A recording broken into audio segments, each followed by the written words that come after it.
Hello friends, आज हम next topic problems of deficit demand and excess demand के बारे में पढ़ेंगे। तो उसके कारण जो मेन प्रॉब्लम जनरेट होती है वो होती है अनएम्प्लॉयमेंट की। और जब हम अनएम्प्लॉयमेंट की बात कर रहे हैं तो अब हम अनएम्प्लॉयमेंट को पढ़ेंगे 3 हिस्सों में। कितने हिस्सों में? 3 हिस्सों में। पहला हिस्सा क्या कहता है हमारा? पहला हिस्सा कहता है इक्विलिब्रियम को समझिए। हमने पार्ट नंबर 1 में समझा है कि इक्विलिब्रियम क्या होता है। इक्विलिब्रियम होता है हमारा AD इजिकल्स टू AS, मतलब aggregate demand equals to aggregate supply. इसे हम बोलते हैं AD/AS अप्रोच। चलिए फिर आगे चलते, फिर हम चलते हैं सेविंग्स एंड इन्वेस्टमेंट अप्रोच। चलिए, सेविंग्स एंड इन्वेस्टमेंट अप्रोच का मतलब क्या हुआ? Savings equals to investment. याद करिए इसके पहले वाले में K मल्टीप्लायर, जब हमने फॉर्मूला एक बनाया था वहाँ पे हमने एक सिचुएशन देखी थी जहाँ पे change in savings is equal to change in investment होता है, वो होती है सिचुएशन ऑफ इक्विलिब्रियम। यहाँ पे चलते आगे। अब इक्विलिब्रियम से होता है दो तरह का एम्प्लॉयमेंट कंपैरिजन। पहला होता है फुल एम्प्लॉयमेंट इक्विलिब्रियम, एक ऐसा इक्विलिब्रियम पॉइंट जहाँ पे आपके पास फुल एम्प्लॉयमेंट हो। फुल एम्प्लॉयमेंट का मतलब क्या? 100% यूटिलाइजेशन ऑफ लेबर्स। एक ऐसी सिचुएशन जहाँ पे AD इजिकल्स टू AS या S इजिकल्स टू I, लेकिन कौन सी कंडीशन के साथ? एक ऐसी कंडीशन के साथ जहाँ पे पूरा 100% यूटिलाइजेशन ऑफ लेबर हो रहा हो।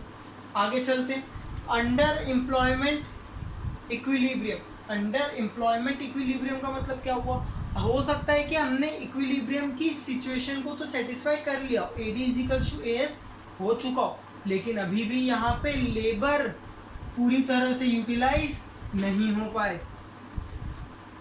यहाँ पे लेबर यूटिलाइज का मतलब क्या हुआ? क्या हम लेबर से पूरा काम नहीं ले पाए? नहीं, यहाँ पे हम जितने लेबर्स को वर्क की ज़रूरत थी हम उन्हें पूरी तरह से काम नहीं दे पाए। कुछ लेबर्स हो सकता है अनएम्प्लॉयड रह गए हो।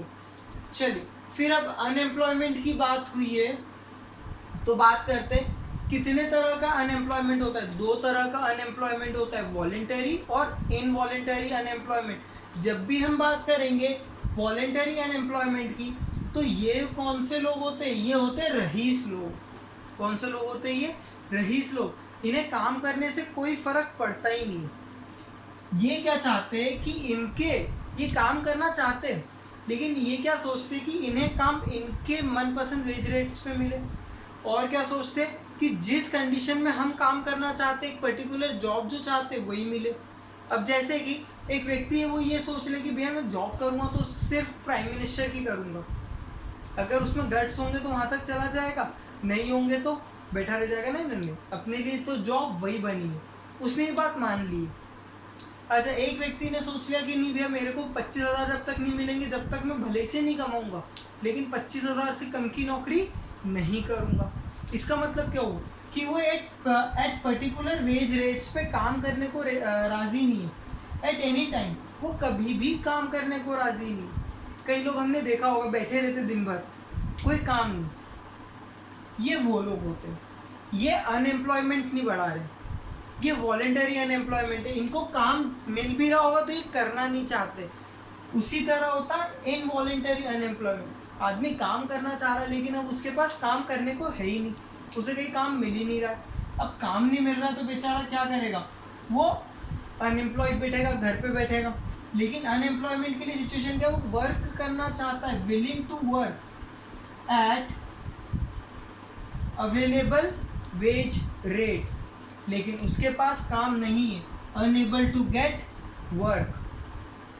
Simple definition, simple concepts. आगे चलते हैं।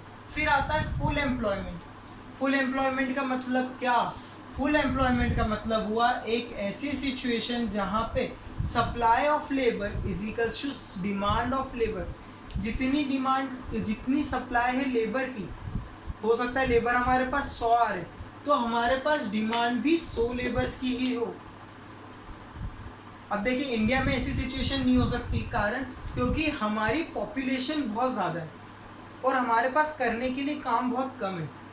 लेकिन वहीं अगर हम छोटे देश जिनकी पॉपुलेशन कम है, जैसे कि रशिया, यूके, यूएसए, अमेरिका, यहाँ पे यूरोपियन कंट्रीज़ की कुछ बात करें तो यहाँ पे हम देखेंगे कि पॉपुलेशन तो कम है, लेकिन यहाँ पे पॉपुलेशन बहुत ज़्यादा कम है, लेकिन यहाँ पे काम बहुत ज़्यादा है, यहाँ पे एक्सेस एम्प्लॉयमेंट है। तो आपने देखा होगा ना, कई दूसरी कंट्रीज़ के लोग यहाँ पे जा के काम करते हैं। यूएसए वाले इंडियंस को काम क्यों देते हैं? क्यों? क्योंकि उन्हें पता है हमारे देश में यूं ही एम्प्लॉयमेंट इतना जनरेट हो रहा है कि सारे लोग एम्प्लॉयड है। अब बचे हुए बाहर के लोग, उन्हें हम एम्प्लॉयमेंट दे देते हैं ताकि वो हमारा काम करें, उन्हें तो काम चाहिए ना। तो ऐसी सिचुएशन अभी तो इंडिया में फिलहाल है नहीं। तो ये होता है सप्लाई ऑफ लेबर, ये होता है डिमांड ऑफ लेबर।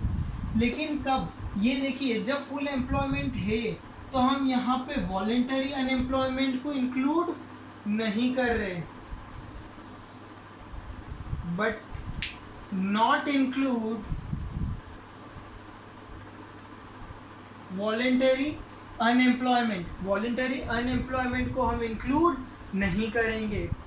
क्यों? क्योंकि वो तो ऑलरेडी अनएम्प्लॉयड है। उनके पीछे अगर हम हमारा अनएम्प्लॉयमेंट देखने जाएंगे तो ऐसे कई लोग होंगे जिसके कारण हमको एम्प्लॉयमेंट, हमारा जो फुल एम्प्लॉयमेंट इकोनॉमी है वो अनएम्प्लॉयड, अंडर एम्प्लॉयमेंट इकोनॉमी बन जाएगी।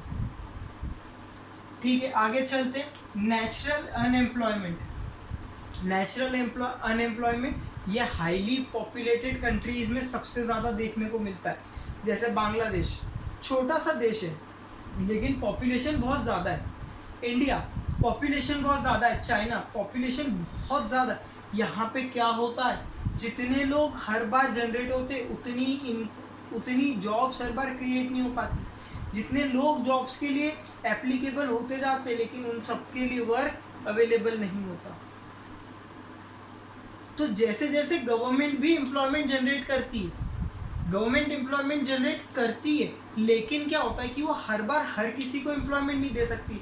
अगर उनको पता चला कि हमारे पास 2000 लोग अनएम्प्लॉयड है, उन्होंने 2000 जॉब्स को जनरेट करा, फिर उन्हें पता चलेगा, जैसे ही उन्होंने 2000 जॉब्स जनरेट करी ना, वैसे ही उन्हें पता चलेगा कि 2000 का एक और ग्रुप क्रिएट हो चुका है जो पास आउट हो चुका है अपनी स्टडीज़ से, अब उन्हें भी चाहिए एम्प्लॉयमेंट। अब बताओ, सरकार ने पहले तो 2000 की व्यवस्था करी कि चलो एम्प्लॉयमेंट लाइन के लिए, और दूसरे 2000 खड़े हो गए। तो ये होता है नेचुरल अनएम्प्लॉयमेंट, ये होता है पॉपुलेशन ग्रोथ के कारण। इसका मेन रीज़न है पॉपुलेशन ग्रोथ। और हम नेचुरल अनएम्प्लॉयमेंट को क्या बोलते हैं? Minimum rate of unemployment. क्या बोलते हैं इसे हम? Minimum rate of unemployment. Theoretical chapter है, टोटल थ्योरेटिकल चैप्टर है। इसे डीप रीड करेंगे अपनी बुक्स में ताकि आप अपने आंसर्स फ्रेम कर सकें। समझ में टॉपिक आ चुका है।